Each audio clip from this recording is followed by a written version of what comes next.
Olá, boa noite a todos. Bem-vindos a mais um Bolsas e Batanados. Hoje vai ser assim um mini, porque é o dia do confinamento. Aliás, daqui a 6 minutos e 2 horas vai iniciar o período do confinamento. A segunda vez que nós vamos entrar num modelo semelhante àquilo que aconteceu em maio, e em abril e em março. E isto sucede porque nós atingimos os 10 mil casos diários e por isso, numa tentativa de tentarmos reduzir estes números, vamos agora entrar num confinamento semelhante àquilo que tinha acontecido. Muitos destes números são devido ao Natal e, portanto, agora temos que lidar com estas consequências, o que é que isso quer dizer para a economia no geral. Muitas pequenas empresas, sobretudo restaurantes e isso, vão sofrer na pele. E relativamente aos temas de restaurantes, gostava de abordar um dos problemas que foi parcialmente corrigido, que é o facto do duopólio que existe entre a Uber Eats e a Glovo, que basicamente a maior parte das entregas são feitas por estas duas empresas, fazem com que elas possam cobrar até cerca de 60% dos custos que o restaurante possa ter, ou seja, nós pagamos 10 euros e a Uber Eats fica com 6 euros mais a taxa de transporte e o restaurante fica só com 4 euros da refeição, que muitas vezes mal chega para cobrir tudo, e por isso muitas empresas já disseram que se não houvesse aquilo que o Estado fez, que foi de limitar esta percentagem para 20%, provavelmente não iriam aderir neste período ao takeaway nem às deliveries, iriam fechar operações e recorrer ao layoff total. Isto é um dos exemplos em que o mercado às vezes não funciona tão bem como nós queremos, porque apesar de parecer fácil a criação de uma aplicação que permita as pessoas entregarem encomendas e quem quiser transportar essas encomendas usar essa aplicação para ganhar um dinheiro extra, o facto é que estas aplicações beneficiam muito com o efeito de rede que nós vemos nas redes sociais, por exemplo, o efeito que existe na Google, em que há uma acumulação de dados, e essa acumulação de dados e de pessoas na rede permite com que a rede seja mais útil e mais valiosa. E daí haver um duopólio e ser muito difícil a competição, assim como no caso da Uber.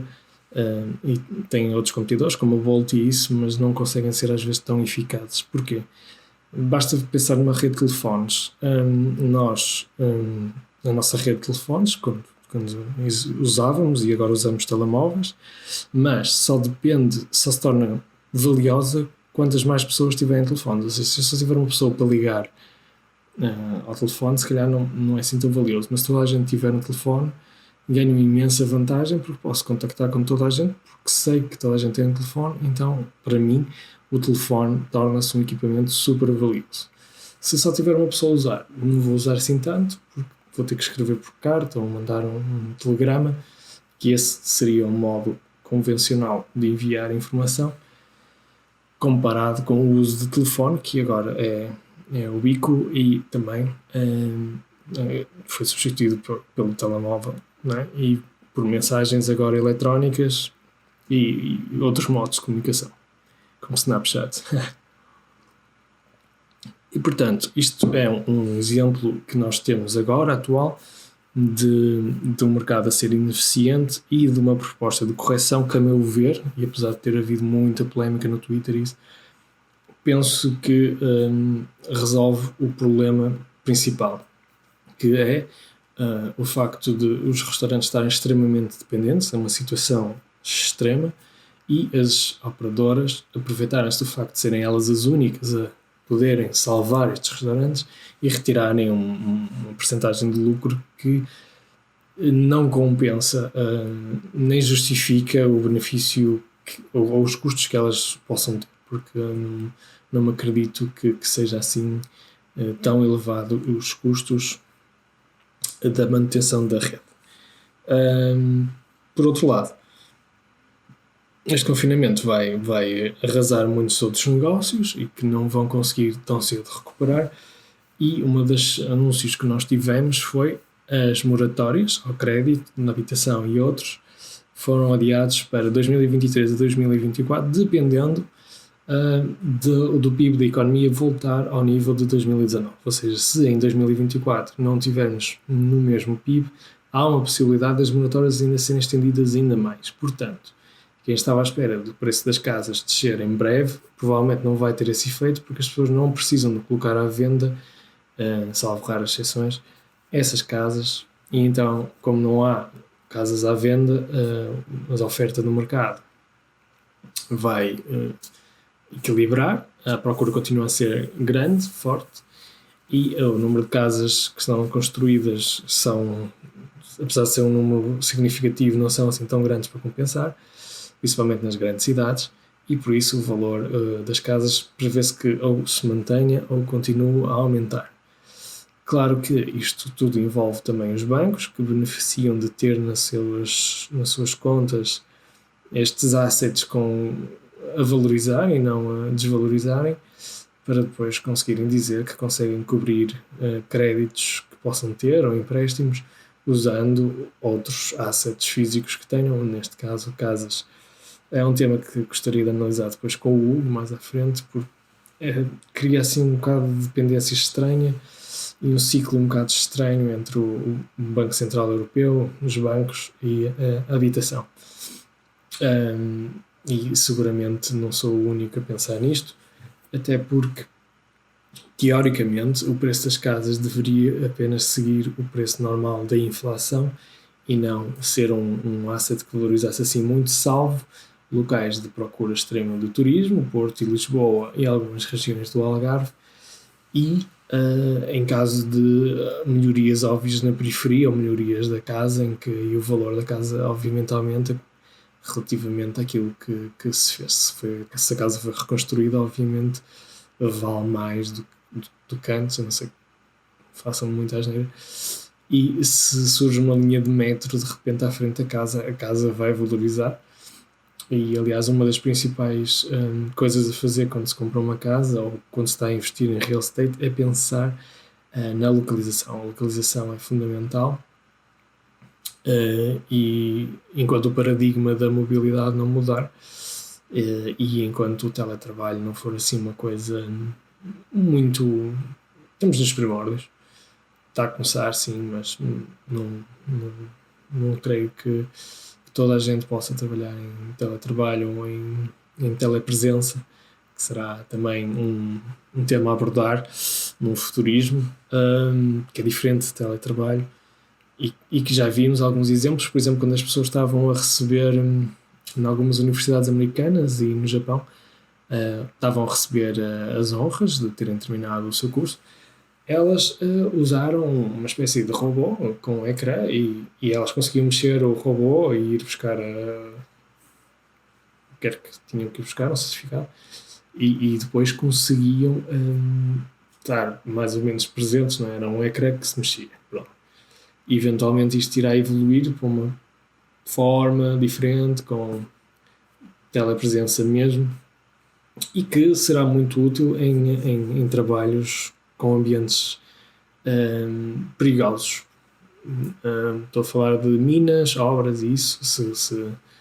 Se forem em sítios muito extremos, convém se calhar usar este tipo de máquinas e não colocar um ser humano exposto aos elementos. E também temos que pensar que a parte robótica não vem só substituir humanos, mas sim vem inicialmente também muito melhorar as nossas capacidades. Relativamente aos mercados, nós estamos a atingir all-time highs, ou seja, para quem não sabe, são valores de mercado nunca antes vistos até agora, em muitos ETFs, em muitas ações. Algumas podem se justificar, outras há quem diga que é meramente o efeito de o mercado em geral estar a subir pelos estímulos todos que os Estados Unidos deram e outros governos, e que mesmo com o capital a ser invadido, os mercados atingiram all-time highs. Não vou dizer o que é que vai acontecer ao mercado, porque Eu não sei, e se alguém vos disser, assim, o mercado vai subir, vai descer amanhã, daqui a um mês, ignorem, ignorem, e qualquer coisa que nós tentamos dizer, por exemplo, no exemplo das casas, é meramente uma tentativa de tentar perceber se o mercado seguisse alguma lógica, o facto das casas poderem não descer de preço como muita gente estaria à espera. Relativamente ao mercado, o que eu quero dizer é se vale a pena investir em all-time highs. Bom, de facto, vários investidores online e vários economistas analisaram, fazendo, claro, usando registros do passado, ver se nós investíssemos sempre num ETF, num SP500, por exemplo, em all-time highs, se isso teria algum impacto no valor final do nosso portfólio significativo, ou se iríamos ter retornos sempre muito mais baixos daquilo que nós estávamos à espera em média, entre 6,5% e 7,5% ano. E de facto a diferença é nula. E investir em all-time highs de forma regular, fazendo dollar cost average, vai dar a mesma coisa. Portanto, quer invistam na pior altura ou na melhor altura do mercado, e assumindo que não conseguem fazer um timing perfeito, em teoria os vossos retornos vão ser idênticos ao que seria se vocês escolhessem outro dia qualquer para investir. Portanto, sei que muitos neste momento podem estar a passar por FOMO, Fear of Missing Out, medo de perder o próximo investimento, o próximo grande investimento, mas de facto se não têm tempo para analisar as empresas uma a uma, se não entenderem as tecnologias que estão por base dessas empresas e se fundamentalmente não acreditarem nessa empresa, mas acreditarem simplesmente porque ouviram alguém falar e querem muito investir, aconselho-vos a pensar duas vezes e se calhar seguir uma estratégia de investimento mais adequada.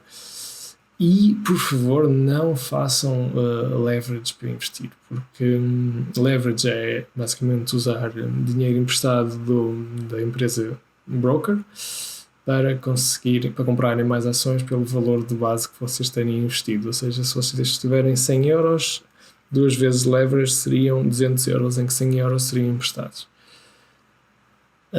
E correm o risco de poder perder bastante mais dinheiro que vocês estavam a contar, porque nem sempre se ganha, e isso seria dramático. E apesar de eu entender que se possa querer rapidamente apanhar a próxima empresa que cresce 100 vezes, ou uma próxima Amazon no início, ou um Google, temos que pensar que nem sempre é possível.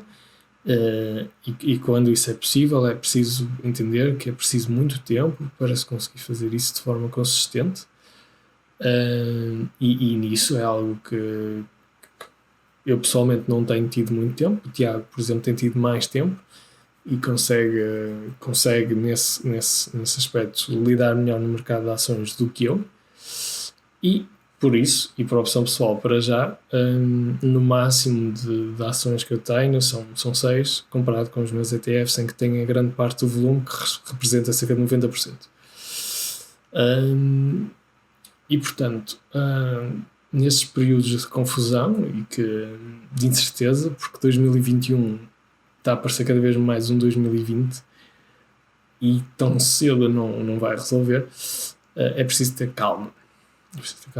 E é preciso aproveitar estes tempos para continuar a estudar, continuar a evoluir e iniciar os nossos projetos, aquilo que se nós não tivermos nenhum, temos que criar um, mas com calma e sem grandes delírios, porque são esses delírios que depois levam a bolhas, como por exemplo na altura da bolha imobiliária em 2008, havia conversas do género: as casas nunca descem de preço, as casas duplicam de preço e posso trocar de casa de ano a ano e vou, ao fim de não sei quantos anos, vou estar milionário. De facto, várias pessoas ficaram e várias pessoas conseguiram fazer isto, mas muitas outras ficaram na ruína quando o mercado colapsou. Eu não vos sei dizer se o mercado vai ou não colapsar, se vai ser sempre sustentado por dinheiro a ser impresso. Dinheiro a ser impresso tem consequências, não é o calhas que nós estamos a ver na Bitcoin a subir, porque se uma pessoa está a imprimir dinheiro para outros conseguirem manter os seus investimentos, é um bocado dúbio e se isso é ético sequer. Porque se vocês não fazem uma boa escolha de investimento, eu não tenho que pagar por isso. E era isso que eu queria dizer. E vamos ter vários episódios em breve, incluindo vários solos meus e vários episódios com o Hugo, da série Investir, e depois vamos ter também uma série histórica de várias empresas que quem segue no Instagram tem visto eu a colocar algumas coisas. Também vamos ter reviews de livros, como sempre. Um dos últimos foi o Psychology of Money e espero que gostem. Muito obrigado e até para a semana.